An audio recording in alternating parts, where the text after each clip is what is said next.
Hello बच्चों, today we are starting the most demanding chapter in physics, chapter 22, wave phenomena of light।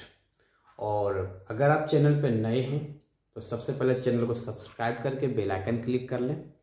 कोई doubt हो तो आप comment section में आकर मुझे बता सकते हैं या हमारे व्हाट्सअप नंबर 9643480201 पे कांटेक्ट कर सकते हैं। अगर आप दिल्ली एनसीआर में हैं तो सीधे हमारे कोचिंग सेंटर को ज्वाइन करके अपने स्टडी को और बेटर कर सकते हैं। ये वेव जो चैप्टर था इससे पहले वो मैं पढ़ा चुका हूँ आपको, राइट। वेव वाला मैं पढ़ा चुका हूँ। इसको वेव ऑप्टिक्स के नाम से भी जानते हैं और ये वेव फेनोमेना ऑफ लाइट आपके एनआईएस सिलेबस में ये है। देखिए, इसे लाइट को आखिर वेव के रूप में पढ़ने की जरूरत क्यों पड़ी, क्या ऐसी जरूरत थी? भाई लाइट तो पार्टिकल के रूप में भी हो सकता था, तो वेव के रूप में क्यों है? इसको थोड़ा क्लियरली थोड़ा अंडरस्टैंड करते हैं। देखिए, अगर हम बात करते हैं लाइट का ड्यूअल नेचर होता है। क्या होता है लाइट का? ड्यूअल नेचर ऑफ लाइट होता है। लाइट का जो नेचर होता है वो होता है ड्यूअल नेचर, यानी कि ये वेव की तरह भी ट्रीट करता है और पार्टिकल की तरह भी ट्रीट करता है। इसको जो हम स्टडी करते हैं दो भागों में करते हैं, ठीक है, दो भागों में करते हैं। एक होता है रे ऑप्टिक्स। अब रे ऑप्टिक्स वाला आपका जो है टीएमए में चला गया, पीई में है नहीं वो, तो रे ऑप्टिक्स तो कट गया आपका। और दूसरा है वेव ऑप्टिक्स। ये दूसरा है वेव ऑप्टिक्स के बारे में आपको पढ़ना। समझिए मेरे बात को ध्यान समझिए। कुछ फेनोमेनन्स ऐसे हैं जिसको वेव ऑप्टिक्स के थ्रू ही हम पढ़ सकते हैं और लाइट को हम एज ए वेव की तरह ट्रीट करते हैं, जैसे इंटरफेरेंस, डिफ्रैक्शन। कुछ ऐसे फेनोमेनन है, अभी आप पढ़ेंगे, जैसे कि इंटरफेरेंस, डिफ्रैक्शन। ये कुछ ऐसे टॉपिक होते हैं जिसे हम किसे पढ़ सकते हैं, जिसको हम लोग केवल वेव के तरह ही पढ़ सकते हैं। ये वही वेव है, जी हाँ बिल्कुल सही समझ रहे, जिस वेव के हिसाब से आपने पढ़ा है, जो वेव आप पढ़े हैं, जो वेव की तरह चलता है, ट्रीट करता है यहाँ पे, राइट। और कुछ ऐसे भी हैं जिसको हम लोग रे ऑप्टिक्स की तरह पढ़ते हैं। फिजिकली जो लाइट हमें दिखाई देती है तो एजली इसको प्लैंक्स क्वांटम थ्योरी है, प्लैंक्स क्वांटम थ्योरी, इसको जो है कैलकुलेशन रे ऑप्टिक्स से होता है इसका। सो डैट मीन व्हाट, हमें दोनों एक्सेप्ट करना पड़ा, वेव ऑप्टिक्स भी और रे ऑप्टिक्स भी। हमारा जो टॉपिक है वो है वेव ऑप्टिक्स के बारे में। तो सबसे पहले हम पढ़ेंगे वेव ऑप्टिक्स के बारे में पढ़ेंगे और उसके बाद जो है डिटेल हम जाते जाएंगे, एक एक टॉपिक आते जाएंगे। और ये एक पार्ट में नहीं आएगा, मैं पहले ही क्लियर कर देता हूँ। देखो अभी रात के 12:45 बज रहा है, तो एक पार्ट में नहीं आएगा। इसका आधा घंटा का पार्ट आपको मिलता जाएगा और रेगुलर आएगा, और वो सारे पार्ट आपको अवेलेबल हो जाएंगे। हो सकता है इसके 7 पार्ट हो, 6 पार्ट हो, 5 पार्ट हो, लेकिन छोटे छोटे पार्ट होंगे, बड़े बड़े पार्ट नहीं होंगे। तो यहाँ से जो है हम इसको आगे कवर करेंगे, राइट। तो इसको जो है आगे हम देखते हैं कि आपका सिलेबस जो है जहाँ से स्टार्ट है उसको जरा हम देख के काम करते हैं। तो आइए हम इसका स्टार्टिंग में जानते हैं सबसे पहले ईथर के बारे में कि भाई ईथर क्या है। देखिए, अगर हम ईथर की बात करते हैं तो बच्चों आप बहुत अच्छे से जानते हैं कि किसी भी वेव को प्रोपागेट करने के लिए एक मीडियम की जरूरत होती है, ठीक है। यहाँ पर मीडियम की जरूरत होती है। तो लाइट अगर वेव की तरह है तो सबसे पहले तो इसके बारे में जो कंसीडर किया था हाइजीन, एक साइंटिस्ट का नाम था। क्या नाम था? तो हाइजीन ने, उन्होंने क्लियर किया था कि भाई ये लाइट जो है वेव की तरह ट्रेवल करता है। तो अगर हाइजीन के अकॉर्डिंग हम बात करें तो ये एक हाइपोथेटिकल होता है। हाइपोथेटिकल का मतलब होता है ना, हाइपोथेटिकल मीडियम है, मतलब काल्पनिक है, कल्पना है। ये काल्पनिक आप बोल सकते हैं, मतलब इसका वास्तविकता में एक काल्पनिक आप बोल सकते हैं, मतलब मनगढ़ंत जिसको कहते हैं, काल्पनिक है। तो एक हाइपोथेटिकल मीडियम होता है जिसको हम लोग ईथर कहते हैं, और वही जो ईथर है ये वेव जो है वेव के रूप में आगे ट्रेवल करता है, राइट। इसके अलावा अगर आप देखेंगे तो इसकी जो प्रॉपर्टी की बात करें, ये सारे स्पेस को ऑक्यूपाई कर सकता है। ये ऑक्यूपाइंग ऑल स्पेस, सारे स्पेस को ऑक्यूपाई कर सकता है। इवन अगर हम वैक्यूम की बात करते हैं ना, तो वैक्यूम को भी ये क्या कर सकता है, बड़े आराम से ऑक्यूपाई कर सकता है। ये डबल यू होगा। तो इसी तरीके से जो है आगे यदि आप देखते हैं, लाइट अगर एक वेव है तो ऑब्वियसली इसकी एनर्जी होगी, एनर्जी अगर ट्रांसफर होता है तो किस फॉर्म में होगा, तो एनर्जी अगर ट्रांसफर होगा तो किस मीडियम में होगा, ईथर वाले मीडियम में होगा। ये आपको ध्यान रखना है यहाँ पर। और यहाँ जो एनर्जी का डिस्ट्रीब्यूशन होगा वो ऑल डायरेक्शन में इक्वली डिस्ट्रीब्यूट करेगा ये। अगर आप वेव ऑप्टिक्स की बात करते हैं तो जो आपने वेव ऑप्टिक्स में देखा है, पढ़ा है आपने, रिफ्लेक्शन पढ़ा होगा, रिफ्रैक्शन आपने पढ़ा होगा, नहीं पढ़ा है तो याद थोड़ा मैं दिलवाता हूँ। इंटरफेरेंस हो गया, डिस्पर्सन हो गया, ये सारी चीजें जो है एक्सपेरिमेंटल फैक्ट जो है बिल्कुल वेव की तरह जब ट्रीट करते हैं लाइट को तो ये फुलफिल करता है, ये सेटिस्फाइड करता है, ये थ्योरी एक्सप्लेन करता है। इसी वजह से इस थ्योरी को आगे बढ़ाया गया, राइट। अब हम आगे जानेंगे कि हाइजीन का क्या प्रिंसिपल है। हाइजीन का प्रिंसिपल जो कि बहुत इंपॉर्टेंट है, आपसे पूछा जाता है कि हाइजीन प्रिंसिपल बताइए, लेकिन उससे पहले हम लोग वेव फ्रंट के बारे में जानेंगे कि वेव फ्रंट क्या होता है। देखिए, यदि हम वेव फ्रंट की बात करते हैं तो वेव फ्रंट एक्चुअली है क्या, उसको थोड़ा समझते हैं, उसके नाम को समझते हैं, फिर हम डेफिनेशन पे भी आएंगे और उसको हम क्लियरली समझेंगे वेव फ्रंट के बारे में। वेव फ्रंट एक्चुअली आप देखते हैं, इसका नाम पहले क्लियर करते हैं। इसका नाम क्या है, वेव फ्रंट। वेव फ्रंट, इसको अगर आप क्लियरली अलग अलग वर्ड में तोड़ेंगे तो आपको मिलेगा वेव और फ्रंट।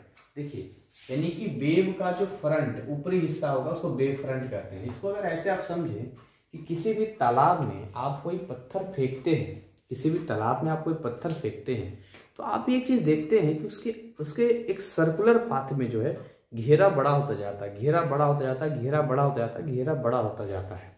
अगर आप वेव का स्ट्रक्चरल फॉर्म बनाते हैं तो कुछ इस तरीके का जाता है, देखिए कुछ इस तरीके से ये बनता है वेव का। तो इसका मतलब होता है कि अगर इसको इस तरीके से मैं इसको बांट दूं तो ऊपर वाला क्रिस्ट हो जाता है ये, और नीचे वाला ट्रफ हो जाता है। ये आप जानते हैं, यहाँ पर ये सी हो गया, ये टी हो गया, ये सी हो गया, ये टी हो गया, ये सी हो गया, है ना, और ये जो इधर क्या हो जाएगा, ये टी हो जाएगा। तो कहने का मतलब है कि जितने भी वेव बनेगा, जैसे यहाँ पर आपने सेंटर डाला तो ये इस तरह से, फिर ये इस तरह से, फिर ये इस तरीके से, ठीक है। इस तरीके से ये क्या होता है, एक वेव जो है क्रिएट होता है यहाँ पर। वो जो वेव क्रिएट होता है, अगर आप समझे तो वेव फ्रंट का मतलब होता है या तो आप क्रेस्ट ले उस पॉइंट पे, उस इंस्टेंट पे सारे वेव जो है इस तरीके से, इस तरीके से, इस तरीके से ऊपर ऊपर ऊपर ऊपर निकला, ठीक है। तो आप इसको ऐसे समझ सकते हैं कि जैसे मान के चलिए कि आपके तालाब में 10 मेढक है, 10 मेढक एक साथ ऊपर आते हैं और 10 मेढक एक साथ नीचे जाते हैं, नीचे जाते हैं ऊपर आते हैं, नीचे जाते हैं ऊपर जाते हैं। तो जब वो 10 के 10 मेढक ऊपर आएंगे तो क्रेस्ट वाला पोजीशन होगा। तो मान के चलिए कि जो ऊपर आ रहे हैं कुछ यहाँ पर, यहाँ पे, यहाँ पे, यहाँ पे, यहाँ पे, इस तरीके से 10 के 10 ऊपर आते हैं। इन सब को जब हम मिलाते हैं तो एक सर्कल मिलता है हमें, तो उसको मिलते हैं वेव फ्रंट। मतलब ऊपर से देखेंगे ऐसे करके तो दिखाई देगा अच्छा इसमें है, ये वेव के रूप में है। या आप ट्रफ, तो ट्रफ मिला लीजिए। जब एक साथ नीचे जाएंगे तो अंदर से, तो नीचे से तो देख नहीं सकते हैं भाई, हम तो ऊपर रहते हैं जमीन पे, तो ऊपर से दिखाई देगा। मैं समझने के लिए आपको बता रहा हूँ। तो वेव फ्रंट का मतलब होता है कि ये जो ऊपर का टॉप का व्यू होता है जिसमें क्रिस्ट का जो टोटल पोजीशन वेव का क्रिएट होता है, उसी टाइम पे सारे क्रिस्ट रहेगा वहां पे, तो सबको मिलाएंगे तो ऊपर ऊपर का बन जाएगा, वेव का फ्रंट वाला हिस्सा आपको दिखाया जाएगा, that is the wave front. तो आइए इसके डेफिनेशन वगैरह को हम थोड़ा देखते हैं, समझते हैं और ये भी जानते हैं कि वेव फ्रंट जो है किस पॉइंट सोर्स से कैसा बनता है। तो एक एक करके इसको समझते हैं और जानते हैं। सो यहाँ पर जो है सबसे पहले डेफिनेशन की हम बात करते हैं। डेफिनेशन क्या कहता है बच्चों यहाँ पे कि सरफेस ऑफ कांस्टेंट फेज। अगर आप कांस्टेंट फेज का सरफेस लेते हैं, कांस्टेंट फेज क्या था तो मैंने आपको बताया था, यहाँ पे अगर इस तरह से आप बनाते हैं यहाँ पे इस तरह से, तो ये वाला जो पॉइंट है वो सी होता है, ये सी होता है, ये क्रेस्ट हो गया, सी हो गया, ये वाला पॉइंट टी हो गया, ठीक है, ये पॉइंट टी हो गया, ये पॉइंट टी हो गया। ये तीनों ही क्या हुआ, एक फेज में हो गया, और ऊपर वाले एक फेज में हो गया। तो अगर आप सरफेस, या तो आप सरफेस वर्ड यूज करते हैं, इस सरफेस ऑफ कांस्टेंट फेज, यानी कि उस टाइम पे सारे कांस्टेंट फेज इस तरीके से, या अगर आप इसी को एक्सप्लेन करते हैं तो आप बोल सकते हैं कॉन्टिन्यूअस लोकस। अब देखिए वर्ड लोकस आया है, मैथ के विद्यार्थी समझेंगे लोकस के बारे में, इसको पाथ ऑफ द पॉइंट भी आप कह सकते हैं। तो continuous locus of all those points which are in same phase, एक ही फेज में सारे के सारे हैं at any instant of time, उस टाइम पे। तो ये अगर सारे लोकस को आप मिला देंगे, सारे लोकस को आप मिला देंगे तो ऑटोमेटिक एक सरफेस मिल जाएगा। So this is the definition of wave front which is most important and very important. आपको याद रखना, मेरे साथ बोलिए, सरफेस ऑफ कांस्टेंट फेज आप बोल सकते हैं, या कॉन्टिन्यूअस लोकस, ये वर्ड यूज करेंगे। कॉन्टिन्यूअस लगातार एक के बाद एक के बाद एक, कॉन्टिन्यूअस लोकस आप बोल सकते हैं, continuous locus of all those points which are in same phase, एक ही फेज के अंदर हैं at any instant of time, आप ऐसा बोल सकते हैं यहाँ पे, राइट। देखिए अगर ये बात करें कि वेव फ्रंट कई तरह के शेप में हो सकता है, डिफरेंट डिफरेंट शेप में हो सकता है, तो सबसे पहला है पॉइंट सोर्स, फिर है लीनियर यानी थिन स्लिट, और दूसरा है फार ऑफ लाइट, जैसे कि सन जो बहुत ही दूर है। फॉर एग्जांपल हम बात करते हैं जैसे सन की बात करते हैं, जो सन काफी दूर है हमसे है। तो अगर आप पॉइंट सोर्स की बात करते हैं तो पॉइंट सोर्स जो है वो स्फेरिकल वेवलेंथ क्रिएट करेगा। ये आपको ध्यान रखना है कि जो पॉइंट सोर्स है वो स्फेरिकल वेवलेंथ क्रिएट करेगा with point source as its centre, centre में होगा। जैसे आपने देखा लाइट बीच में रखते हैं तो वो एक स्फेरिकल वेव फ्रंट क्रिएट करेगा। स्फेरिकल जो उसका होता है पॉइंट सोर्स का जो होता है, इस तरीके से ऑल डायरेक्शन में स्फेरिकल क्रिएट करेगा यहाँ पे। ये तो मैं रे वाला बना रहा हूँ, फिर भी मैं रे वाला बनाने की कोशिश कर रहा हूँ, यहाँ पे समझाने के लिए केवल आपको कर रहा हूँ। इस तरीके से मैं केवल एक बनाने की कोशिश कर रहा हूँ। इस तरह से स्फेरिकल क्रिएट करेगा, सेंटर बीच में रहेगा ये, राइट। सो ये आपको ध्यान रखना है कि वेव फ्रंट अगर पॉइंट सोर्स का होगा जो स्फेरिकल होगा, सेंटर में आपका वो पॉइंट सोर्स हो जाएगा। लीनियर थिन स्लिट होता है। थिन स्लिट का मतलब हो गया कि जैसे मैं कोई भी एग्जांपल आपको दूं, लेट मी सपोज जैसे कि मेरा कॉपी है ये, राइट। समझिए मेरी बात ध्यान से, ठीक है। ये मेरा कॉपी है यहाँ पे, या कोई गत्ता आप ले लीजिए, जो यहाँ ये इस गत्ते को आप ले लीजिए, और यहाँ पर जो अब दाढ़ी बनाने वाला होता है ना, उससे करके ऐसे मैं ऐसे छील दूं, ऐसे करके ऐसे करके ऐसे कर दूं, थिन स्लिट बना दो यहाँ पर लीनियरली। वहां से जब लाइट निकलेगा तो फिर सिलिंड्रिकल शेप में जाएगा वो। सिलिंड्रिकल शेप में कैसे जाएगा ये, तो सिलिंड्रिकल शेप में फिर इस तरीके का ये सिलिंड्रिकल शेप में आपको दिखाई देगा। ये इसका वेव फ्रंट ऐसा कुछ दिखेगा। और अगर फार ऑफ लाइट सोर्स की बात करते हैं जो कि हमसे बहुत ज्यादा दूर है, तो प्लेन वेव फ्रंट बनेगा। प्लेन वेव फ्रंट का मतलब हो गया आपका, जैसे सनलाइट जो भी आता है वो क्या आता है, पैरेलल हो जाता है। क्या हो जाता है, पैरेलल हो जाता है। अब वो पैरेलल क्यों हो जाता है भाई, जब काफी दूर होता है, देखिए नजदीक होता है ना, तो नजदीक होता है, जैसे यहाँ ये सन भी तो पॉइंट सोर्स है, तो ऐसे लाइट तो इसका ऐसे ही निकल रहा होगा इस तरीके से, नहीं उसके लिए तो ऐसे निकल रहा होगा, लेकिन वो काफी दूर है हमसे। तो काफी दूर होने की वजह से ये जो लाइट है ना, ये जो लाइट है, ये सारे लाइट ये पैरेलल हो जाता है हम तक आते आते। क्यों पैरेलल, जैसे आपने देखा है कोई अर्थ पे रहता है, कहीं भी अर्थ पर आपको अर्थ चपटी दिखाई देती है क्या, नहीं दिखाई देती है, क्योंकि वो हमसे बहुत बड़ी है ये। इसीलिए जो काफी दूर होता है वो प्लेन वेव फ्रंट बनाता है यहाँ पर। ये चीज क्लियर हो गया आपको।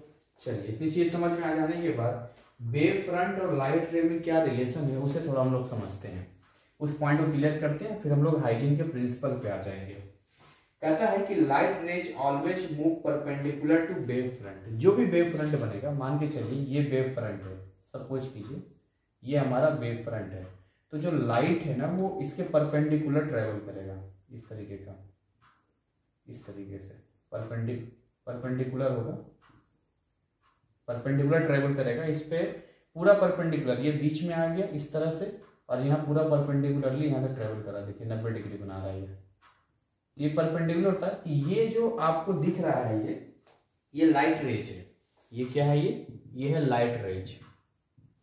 और ये जो मैंने बनाया है ये पैरेलल प्लेन वेव फ्रंट आपके लिए बनाया है। ये हो गया आपका प्लेन वेव फ्रंट। यहाँ पर मैंने आपको बनाने की कोशिश किया, this is the plane wave front, ऐसे करके बनाया है। यहाँ से इस तरीके से लाइट ये जा रहा है। ये क्लियर हो रहा है ये बात आपको। तो ये हमेशा आपको ध्यान रखना है। या कोई भी अगर स्फेरिकल भी होता है, मान के चलिए स्फेरिकल भी है, तो यहाँ से अगर निकलेगा ये, तो ये क्या होता है यहाँ पर आप जानते हैं ना, ये आप ऐसे बनाएंगे तो ऑलरेडी 90 डिग्री यहाँ पर बनाएगा। ये इधर आप निकालते हैं तो ये आप टेंजेंट खींचते हैं, टेंजेंट पे 90 डिग्री बनाता है। तो दैट मीन व्हाट कहने का मतलब ये है कि जो वेव फ्रंट होता है, जो वेव फ्रंट होता है और जो लाइट रे होता है वो परपेंडिकुलर होता है। वेव फ्रंट एंड लाइट रे, ये दोनों ही क्या होते हैं, ये दोनों के दोनों परपेंडिकुलर होते हैं, ये दोनों परपेंडिकुलर होते हैं। ये पॉइंट आपको ध्यान रखना है कि भैया वेव फ्रंट और लाइट रे क्या होता है, परपेंडिकुलर होता है ये। और कलेक्शन ऑफ रेज को हम लोग क्या बोलते हैं, बीम ऑफ लाइट बोलते हैं। तो नेक्स्ट टॉपिक हमारा हाइजीन का जो है प्रिंसिपल है, हाइजीन प्रिंसिपल हम बात करेंगे, प्रोपागेशन ऑफ वेव फ्रंट, क्योंकि लाइट कैसे ट्रेवल करता है वेव के फॉर्म में, इसको एक्सप्लेन हाइजीन ने बहुत बेहतरीन तरीके से किया और वो हमेशा पूछा जाता है। तो अभी जो बताने वाला हूँ मोस्ट इंपॉर्टेंट, उसको आप ध्यान रखना, राइट। और इसको हम थोड़ा अच्छे से क्लियरली समझेंगे एक एक वर्ड को। सो ये है आपका Huygens principle and propagation of wave front, जिसको हाइजीन कंस्ट्रक्शन नाम से भी हम लोग जानते हैं। सो कहता है Huygens principle tells us the way in which wave front is further propagated, यानी हाइजीन प्रिंसिपल आपको बताता है कि वेव फ्रंट आगे कैसे प्रोपागेट होगा। ये जितनी चीजें लिखी है आपको रट लेना है, क्योंकि एग्जाम में आएगा तो एज इट इज आपको बनाना है यहाँ पर और लिखना है, आपके फुल में फुल मार्क्स आपको आएंगे, समझिए।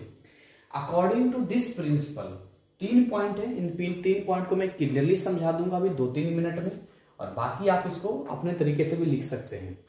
Each point on a wave front is a center of new disturbance। जैसे ये मैंने स्फेरिकल वेव फ्रंट बनाया है और ये मैंने जो बनाया है ये प्लेन वेव फ्रंट मैंने बनाया है। देखिए, तो ये जो मैंने स्फेरिकल वेव फ्रंट बनाया है, इसमें देखिए जो लोकस, सारे लोकस को मैं मिला दी, स्फेरिकल जैसा यहाँ पर ये बन गया है। साथ में एक वर्ड हम लोग और इन्वेलप यूज करते हैं, यानी कि इसके जस्ट इस सर्कल का इसका टेंजेंट आप खींचेंगे, इसका पॉइंट नेक्स्ट जो होगा, जिससे कि अगला डिस्टर्बेंस क्रिएट होगा। अगला डिस्टर्बेंस का मतलब, इससे देखते हैं जब नदी में एक पत्थर मारते हैं तो एक वेव क्रिएट होता है, फिर वहां से फिर एक होता है, फिर एक वेव क्रिएट होता है, तो ऐसे करके अगला से फिर एक क्रिएट होगा, यहाँ से फिर एक क्रिएट होगा, यहाँ से फिर एक क्रिएट होगा। एक एक पॉइंट समझते हैं, पहले समझते हैं क्या है ये। कहता है each point on a wave front के जितने भी पॉइंट हैं is a centre of a new disturbance. अगला डिस्टर्बेंस चारों तरफ बनेगा, तो हमने पिक्चर मतलब ज्यादा खिचड़ी ना पक जाए इसलिए सिंपल बनाया है। तो क्या याद रखना है, each point on wave front is centre है न्यू डिस्टर्बेंस का। न्यू डिस्टर्बेंस मतलब अगला जो वेव बनेगा, तो उसको हम बोलते हैं सेकेंडरी वेवलेट्स के नाम से जानते हैं। क्या बोलते हैं उसको, सेकेंडरी वेवलेट्स हम इसको बोल सकते हैं। Which travels in all direction, लिखा है which travels in all direction with velocity of light, और ये वही होगा जो वेलोसिटी ऑफ लाइट होता है 3 × 10⁸ मीटर पर सेकेंड। ये जो वेलोसिटी ऑफ लाइट आपका, इस वेलोसिटी ऑफ लाइट, इस पॉइंट को फिर से एक बार देखते हैं। ईच पॉइंट, ये जितने भी पॉइंट आपको दिख रहे हैं, each point is a centre of new disturbance, जिसको हम सेकेंडरी वेवलेट्स कहेंगे। यानी कि जो जितने भी पॉइंट्स हैं, क्या लिख रहा है, जितने भी पॉइंट्स है वेव फ्रंट के, वो अगला नया जो डिस्टर्बेंस क्रिएट होगा उसका सेंटर बनने वाला है वो, राइट, जिसको हम लोग सेकेंडरी वेवलेट्स कहेंगे। Which travels in all direction with the velocity of light, ये रट लेना है पहला लाइन आपको। तो पहला समझ गए, दूसरे पे आते हैं। The secondary wavelets from each point, जो सेकेंडरी वेवलेट्स मैंने बताया था, जो ईच पॉइंट था डिस्टर्बेंस क्रिएट हो रहा था, the secondary wavelets from each point, हर एक पॉइंट पे मिलेगा आपको सेकेंडरी वेवलेट्स जो नया वेव तैयार करेगा। On a wave front spread out, ये फैलता है किसमें, इन ऑल डायरेक्शन, मतलब इसी से रिगार्डिंग हो गया ये, इन ऑल डायरेक्शन, जो ये सेकेंडरी वेवलेट्स है इस सारे डायरेक्शन में फैलता है with the velocity of light. तो देखिए सिंपल वही वाली चीजें हो गई, ये ट्रेवल करता है, उसी को हमने लिख दिया कि spread out in all direction, एक ही बात है ये, जिसको हमने सेकंड पॉइंट में लिखा है। And the third which is very important, the most important thing, third वाला कहता है the envelope of these wavelets, ठीक, जितने भी वेवलेट्स के एनवेलप है, ये वाला, जैसे मान लीजिए ए है, इसको ए डैश मान लेते हैं हम लोग, ये पीछे का ए डबल डैश, तो हमको इधर से मतलब थोड़ी ना, हमें फॉरवर्ड डायरेक्शन में आगे की ओर बढ़ेगा ना, समझिए मेरी बात। यहाँ से ये किधर की ओर आगे बढ़ेगा, ये आगे की ओर बढ़ेगा। आप कोई भी पॉइंट यहाँ से ले लीजिए, ये आगे की ओर बढ़ेगा, कोई भी ले लीजिए, ये किधर की ओर बढ़ेगा, नेक्स्ट आगे की ओर बढ़ रहा है ना, ये आगे की ओर इस तरह से क्रिएट हो रहा है यहाँ, और आप समझेंगे आगे। द एनवेलप, ये एनवेलप यूज किया, एनवेलप मतलब आगे से एनवेलप की तरह कर दिया ना इसमें। तो जो एनवेलप ऑफ, ये वर्ड हमेशा ध्यान रखना है, एनवेलप वर्ड आपको याद रखना है और लिखना पड़ेगा एनवेलप वाला word. The envelope of these wavelets drawn in the forward direction, आगे की ओर है, eight any instant gives the new wave front at that instant, तो जो आगे आपका बढ़ेगा, तो जो एनवेलप से ये पॉइंट जो था सेकेंडरी वेवलेट्स था, यही आगे बढ़ता है एनवेलप के फॉर्म में, इसको बोलते थे एनवेलप ऑफ दीज वेवलेट्स। ये कौन सा वेवलेट्स है भाई, तो हर बार हम सेकेंडरी वेवलेट्स ना लिख के सिंपली वेवलेट्स ही बोल रहे हैं। तो वेवलेट्स ये WAV वेव LETS वेवलेट्स ये याद रखना है। तो इन वेवलेट्स का जो एनवेलप है आगे की ओर जो बढ़ रहा है, ये the envelope of this wavelets draw in the forward direction at any instant, किसी इंस्टेंट पे, gives the new wave front at that instant. तो ओवरऑल यहाँ पर हमने यही सीखा कि जितने भी पॉइंट वेव फ्रंट के होंगे भाई, वो सारे के सारे एक नया वेवलेट्स क्रिएट करेंगे जिसका सेंटर होगा वो, और जो वेवलेट्स वो होगा वो चारों दिशा में फैलेगा with the velocity of light. इसका जो नेक्स्ट यानी एनवेलप होगा वेवलेट्स का, वो फॉरवर्ड डायरेक्शन में आगे बढ़ेगा, पीछे की ओर नहीं बढ़ेगा, हमेशा आगे की ओर बढ़ेगा। तो यही 3 पॉइंट है जो आपको लिखने हैं अगर आपसे पूछा जाए तो। अगर हम लोग physical significance of hygiene construction की बात करते हैं तो describe the propagation of the wave front. Wave front का प्रोपगेशन, कैसे वेव फ्रंट आगे प्रोपगेट करता है, कैसे वेव फ्रंट आगे बढ़ता है। प्रोपगेट का मतलब होता है आगे बढ़ना, मूव करना, उसके बारे में डिस्क्राइब करता है। और Huygens construction enables to describe wave motion, तो वेव मोशन को क्लियरिफाई करता है, क्योंकि वेव आगे बढ़ रहा है, दैट मीन वेव मोशन। यहाँ भी देखिए, इसको अगर हम ए बोल देते हैं, ये ए डैश है, ये डबल डैश है, तो ये एनवेलप हो गया ये वाला, ठीक है। ये फॉरवर्ड डायरेक्शन में, नेक्स्ट आगे बढ़ेगा ये नेक्स्ट डायरेक्शन में, इस तरह से आगे की ओर बढ़ेगा ये इस तरीके से। तो ये आई होप आपको जो है हाइजीन का प्रिंसिपल प्रोपगेशन है, नहीं ज्यादा कुछ समझ में आ रहा है, जितने पॉइंट समझ में आ रहे हैं वो सारे आई होप क्लियर ही हो गए होंगे। बाकी आप पढ़ते जाएंगे तो आपको समझ में आता जाएगा। लेकिन एक चीज इंपॉर्टेंट आपको याद रखना है बच्चों कि इसको जो है 2-3 बार प्रैक्टिस कर लेना, लिख लेना है इसको, ताकि एग्जाम में जब आए तो वहां पर बड़े आराम से लिख सकते हैं। और यही 2-3 पॉइंट है जो आपको क्लियर करना है। तो इसी के साथ मैं इस पार्ट को बाइंड अप करना चाहूंगा, और अगले पार्ट में हम लोग इंटरफेरेंस ऑफ लाइट के बारे में जानेंगे, डबल स्लिट एक्सपेरिमेंट क्या होता है उसके बारे में जानेंगे, और धीरे धीरे करके पोलराइजेशन, रिफ्रैक्शन, बहुत सारी चीजें हम लोग इसमें सीखेंगे। तो छोटे छोटे पार्ट आपको मिलते जाएंगे। टाइम भी 1:30 बज चुका है, रात हो गया है, तो सभी को जो है इस टाइम में, रात में देखने वाले को शुभ रात्रि, और सुबह देखने वाले को गुड मॉर्निंग, और दोपहर में गुड आफ्टरनून। तो खैर मिलते हैं इसके अगले पार्ट में, तब तक जय हिंद, जय भारत।